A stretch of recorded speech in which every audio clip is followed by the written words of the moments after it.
أعوذ بالله من الشيطان الرجيم بسم الله الرحمن الرحيم આજનો આપણો દર્સનો વિષય છે ખુલુસ, ઇખલાસ. સૌથી પહેલાં આપણે જોઈએ કે ખુલુસ એટલે શું, ઇખલાસ એટલે શું. લોકોને દેખાડવા માટે કે કોઈ લાભની આશામાં, કોઈ ફાયદા માટે નહીં, લોકોને દેખાડવા માટે નહીં, કાંઈ લાભની આશામાં નહીં, કોઈ ફાયદા માટે નહીં, પણ માત્ર અલ્લાહની ખુશી ખાતર જે અમલ કરવામાં આવે તેને ખાલીસ અમલ કહેવાય. તે અમલ ઇખલાસવાળો અમલ છે એમ કહેવાય.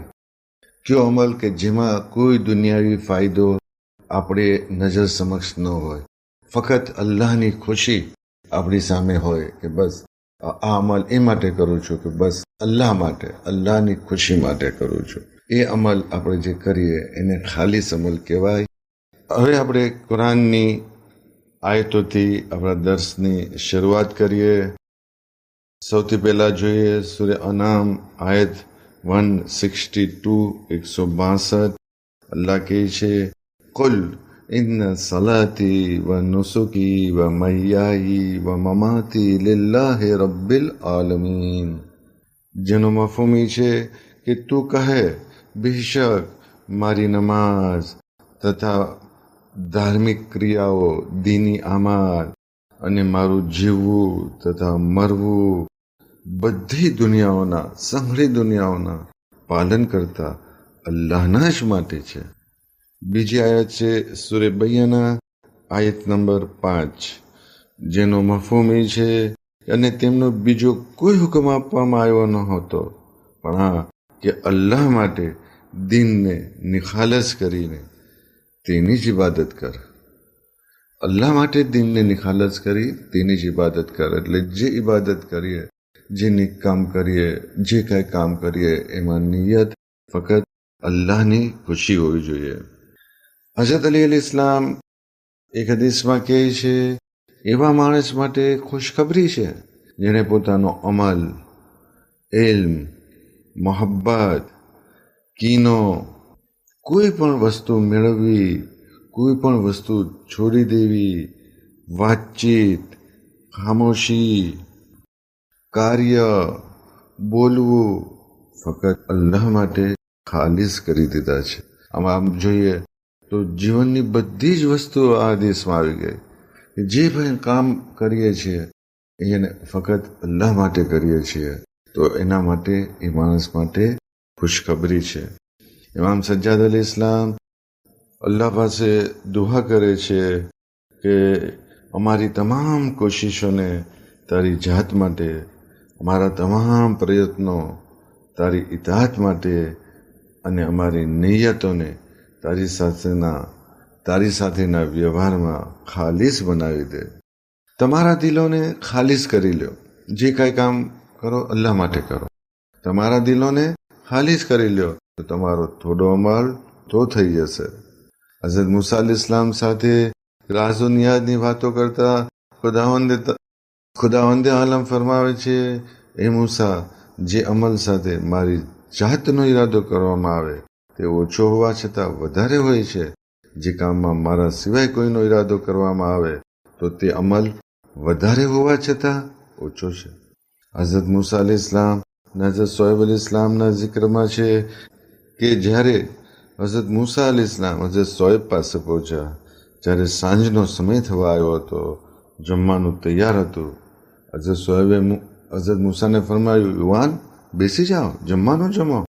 હઝરત મૂસાએ કહ્યું, અલ્લાહની પનાહ, આપણે કોઈને ઘરે મહેમાન આવે ને આપણે કહીએ ભાઈ જમવા બેસી જાઓ ને, જમવાનો ટાઈમ છે, સુફરો તૈયાર છે, એમ કે અલ્લાહની પનાહ. તો ભાઈ કેમ ભાઈ અલ્લાહની પનાહ, આપણે આશ્ચર્ય થાય ને. તો હઝરત શોએબે કીધું, શા માટે? શું તમે ભૂખ નથી લાગી તમને? શું તમે ભૂખ્યા નથી?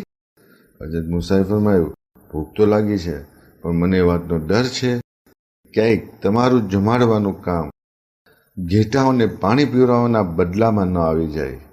એકચ્યુઅલી હઝરત મૂસાએ હઝરત શોએબની દીકરીઓને કૂવા ઉપર હેલ્પ કરી હતી, એને પાણી કાઢી દીધું હતું, એને મદદરૂપ થયા હતા. તો કીધું કે મારું આ મદદરૂપ થવું એ તમારા જમાડવાના બદલામાં ન આવી જાય. પછી કહે છે અમે એટલે બે આખિરતના અમલને વેચતા નથી, તેના બદલામાં આખી જમીન જેટલું સોનું કેમ ના મળી જાય. હઝરત સોહેબે ફરમાયું, યુવાન, અલ્લાહની કસમ એવી કોઈ વાત નથી, બલકે અમારી અને અમારા વડીલોની એક ટેવ રહી છે કે અમે મહેમાન નવાજી કરીએ છીએ, જમવાનું જમાડતા રહીએ છીએ. આ સાંભળ્યા પછી હઝરત મૂસા અલૈહિસ્સલામ જમવા બેઠા. એક નાનું એવું કામ કર્યું હતું. શું કર્યું હતું? ઘેટાને પાણી પીવડાવવા માટે હેલ્પ કરી હતી. તો કે આ તમારું જમાડવું આનો બદલો ન થઈ જાય, મમાન જ જમો. તો આવું કામ, નાનું કામ પણ ફક્ત અલ્લાહ માટે કહે છે કરવું જોઈએ આપણે. હઝરત રસૂલ ખુદા સલ્લલ્લાહુ અલૈહિ વસલ્લમે ફરમાવે છે, જ્યારે તમે કોઈ અમલ કરો ત્યારે તેને ખાલિસ અલ્લાહ માટે કરો, ફક્ત અલ્લાહ માટે કરો. કેમ કે ખુદાના બંદાઓના ફક્ત એ જ અમલ, એ જ કાર્યો કબૂલ થાય છે જે ખાલિસ હોય, જે ફક્ત અલ્લાહ માટે હોય.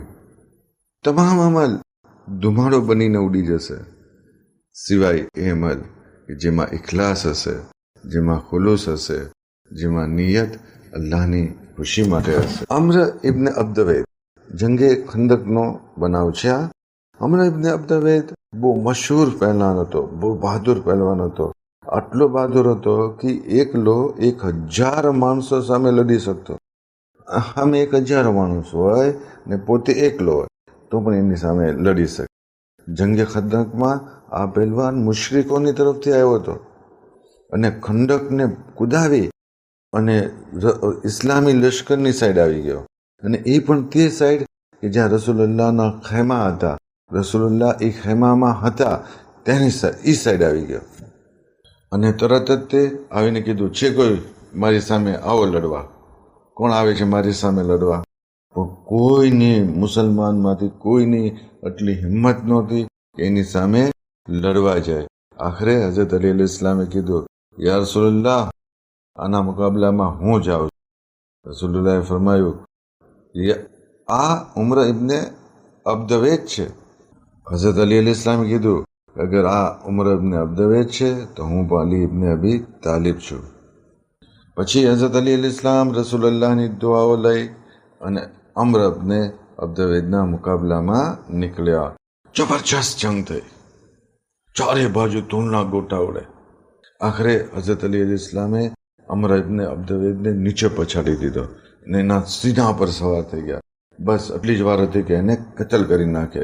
તમામ સહાબીઓ ગૌર ફિક્રથી, પૂરા ધ્યાનથી આ મંજર જોઈ રહ્યા હતા.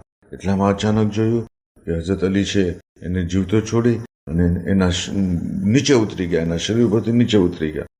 સહાબા કરામ તો ધડકનો વધી ગઈ. રસૂલુલ્લાહને કહે કે યા રસૂલુલ્લાહ, અલીને કયો જલ્દી એને કતલ કરી નાખે, એને જીવતો ન રહેવા દેવાય. રસૂલુલ્લાહે ફરમાયું, એને કાંઈ કહેવાની જરૂર નથી, અલી જાણે છે એને પોતાનું કામ કેવી રીતે કરવું જોઈએ. થોડીક વાર પછી હઝરત અલી અલૈહિસ્સલામે પાછી એની સાથે જંગ થઈ, પાછી એને નીચે પછાડી અને પછી કત્લ કરી દીધો. રસૂલુલ્લાહ ફરમાવે છે, જંગે ખંદકના મોકા ઉપર રસૂલુલ્લાહે ફરમાયું, ઝરબતો અલીન યૌમલ ખંદક અફઝલો મિન ઇબાદતી સકલૈન. ખંદકના દિવસે અલી અલૈહિસ્સલામની ઝરબત, અલી અલૈહિસ્સલામનો વાર જિન્નાત અને ઇન્સાનોની ઇબાદતથી અફઝલ છે. ત્યારે હઝરત અલી અલૈહિસ્સલામ અમ્ર ઇબ્ન અબ્દવેદનું સર લઈ રસૂલુલ્લાહની ખિદમતમાં આવ્યા તો આપે અલી અલૈહિસ્સલામને પૂછ્યું, યા અલી, તમે દુશ્મનને ઝેર કર્યા પછી, પછાડી દીધા પછી કેમ એને છોડી દીધો હતો? આજે હઝરત અલી અલૈહિસ્સલામ જવાબ આપે છે, એ ખાસ આપણે તવજ્જો કરવા જેવો છે. હઝરત અલી અલૈહિસ્સલામે ફરમાયું, મૌલા, જ્યારે મેં એને ઝેર કરી દીધો, કંટ્રોલમાં કરી દીધો, તેણે મારી બેઅદબી કરી. મેં વિચાર્યું કે અગર આ હાલતમાં હું એને કતલ કરીશ તો અલ્લાહની રઝા સાથે, અલ્લાહની ખુશી સાથે, રઝાએ ઇલાહીની સાથે મારો ગુસ્સો પણ સામેલ થઈ જશે. એ માટે મેં એને છોડી દીધો. થોડી વાર પછી મારે જ્યારે ગુસ્સો ઠંડો થયો તો પછી પાછો એને મેં કંટ્રોલ કરી અને પછી એને મેં કતલ કરી દીધો. તો તો હરેક અમલ ખુલૂસની સાથે કરીએ એ અલ્લાહની બારગાહમાં ખૂબ જ કિંમત રાખે છે. અગર કોઈને દેખાડવા માટે આપણે કોઈ ઇબાદત ગુજાર શુમાર કરે, કાંઈ આપણે સખાવત કરીએ તો લોકો જોવે કે ભાઈ બહુ સખી માણસ છે. લોકોને દેખાડવા માટે સખાવત કરીએ, લોકોને દેખાડવા માટે અમલ કરીએ તો એ અમલ રિયા કહેવાશે અને એની કોઈ વેલ્યુ નથી અલ્લાહ પાસે. અલ્લાહ પાસે દુઆ કરીએ, અલ્લાહ આપણને હર બલા, બીમારી, આફતથી હિફાજતમાં રાખે, આપણી તમામ નીક અમલને કબૂલ કરે. જે કાંઈ દર્સમાં પડ્યા અને સાંભળ્યું તેના ઉપર અમલ કરવાની તૌફીક અતા કરે. ઇલાહી આમીન. વ આખિરુ દાવાના અનિલ હમ્દુલિલ્લાહિ રબ્બિલ આલમીન.